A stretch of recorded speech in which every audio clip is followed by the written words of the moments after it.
You are Locked On Coogs, your daily podcast on the Houston Cougars, part of the Locked On Podcast Network, your team every day. Today's show is brought to you by FanDuel, America's #1 sportsbook, and Super Bowl 59 is here. One game, two teams, two Big 12 quarterbacks, endless possibilities, and there's no better way to get in on the action, make every play more exciting than with FanDuel Sportsbook. Whether predicting the first touchdown, calling the MVP, or even betting on the coin toss, FanDuel makes it easy to get in on the action. With live betting all game long, you can adjust your bets as the game unfolds and feel the thrill from kickoff to the final whistle. The live betting feature, should say, lets you stay involved no matter what happens on the field, and the app is super easy to navigate. Plus, knowing that you can place a $5 bet and potentially win $200 back in bonus bets for the Super Bowl is icing on the cake. Download the app today or head to FanDuel.com to get started. Just bet $5. If you win, you get $200 back in bonus bets at FanDuel.com. Bet with FanDuel, official partner of Super Bowl 59.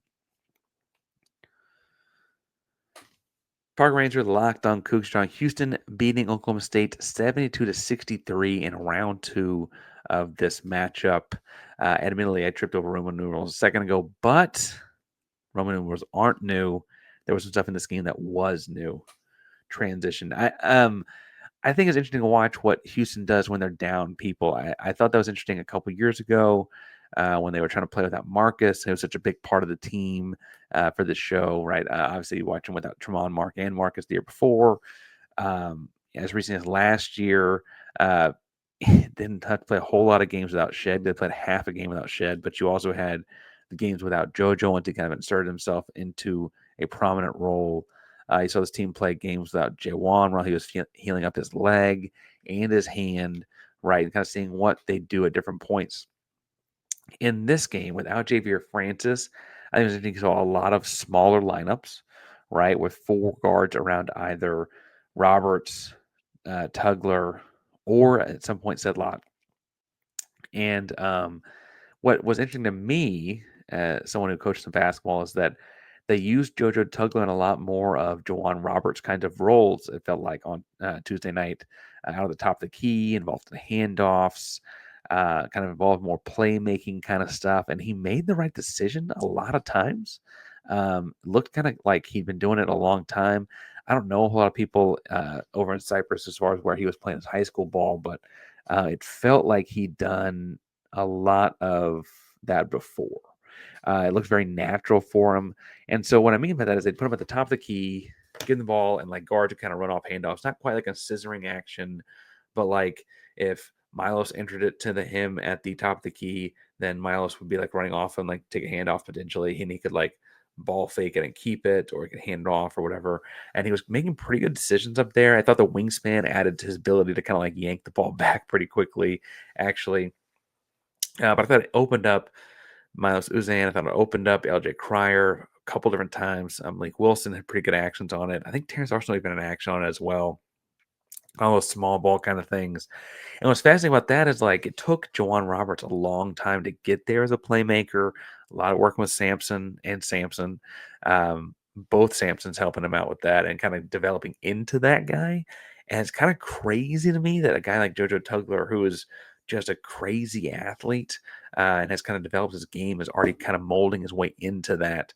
Props to Kellen Sampson and the post development that he has going. Quite a string of pretty strong post players for that guy. But really, really interesting to see Tugler turn into that. He had like a short drive. He had a handoff into a short roll. He got it right back on a give and go. He hit the low post one time when he and Roberts were both in, and then cut back door. Roberts missed him on the pass, but it was a great cut and read, I thought. Not a pass you see Roberts miss very often. And frankly, the duality of him being able to do that as well as Roberts gives you a lot more flexibility in some 2-post lineups, the high-low stuff. You can really kind of get side to side with it. It opens up some flexibility in lineups. You go high 1-post 4 guards with Terrence and Malik, which they did a lot more on Tuesday. They kind of got away from recently. And I think just it's a good thing for this team to have posts that can play out there, This opens up a lot of the things that these guards want to do as far as driving from the slots or the wings out on the outside. And then the kickouts end up being your corner spots, which Crier's great at. I think Arsenal shoots better from the corner too. I don't have any data actually, so I can probably look that up. But it feels like he shoots better from the corner. I feel like I can like visually think of more threes that go in from there for him. And I think it's important to have those posts involved. Now, the other thing I think that felt new, but it's really just because of how starkly opposed it was to Saturday, was that Milos was um, super, super clean. And he'd been playing really well in Big 12 play and had the big step backwards, I thought, against Texas Tech. And then, man, he looked good. Um, I I wonder if he'd call him the most important Cougar on the floor on Tuesday. He finished, I guess, the stat line that would be close to it: 17 points, 5 assists, a couple rebounds. But I think the most important part of his game was that he had the 5 assists and no turnovers. After Texas Tech turned him over a lot, he had 4 in that game. To have none today to kind of bounce back was a big deal for him. I think it mostly stemmed from him being aggressive downhill. Wasn't that high post action we talked about with Tugler or whatever he was doing to get the ball? He was attacking the gaps, meaning he was attacking like downhill in the lane. And I thought he did a great job of identifying where his help defender was going to be and like putting him in conflict, right? Attacking him, making him make decisions. And then once the guy's in conflict, just making the right read. I mentioned the first segment, but I'll say it again. I think Milos has every right to be upset because he had 5 assists, no turnovers, and he probably had 3 or 4 other passes that should have been assists. Open corner Crier 3 or hitting a post by the basket. They throw out the backboard themselves kind of in a herky-jerky kind of way. Just stuff that you think Houston's going to make typically. And so really, really impressed with him tonight. And frankly, I said it last night, I guess, at the point, but listen to this.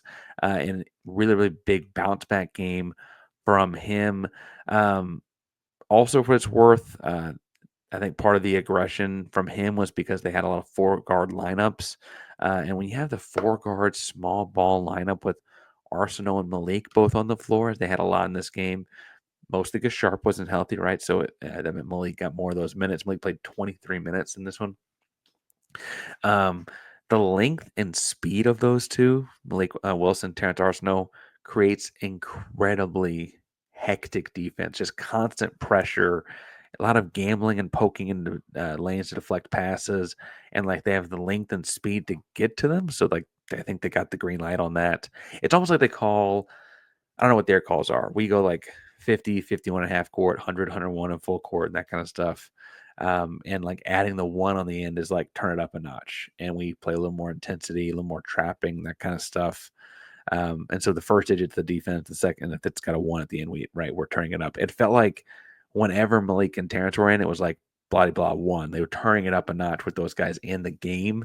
Really, really taking more shots at getting the ball back for Houston. Again, they only turned Oklahoma State over 11 times. I'd probably say they also probably made Oklahoma State take 3 or 4 ill-advised shots too that kind of functionally felt like turnovers but weren't. But man, I feel like they really kind of had control of the pace of this game. Really, really good game out of the small ball guard lineup.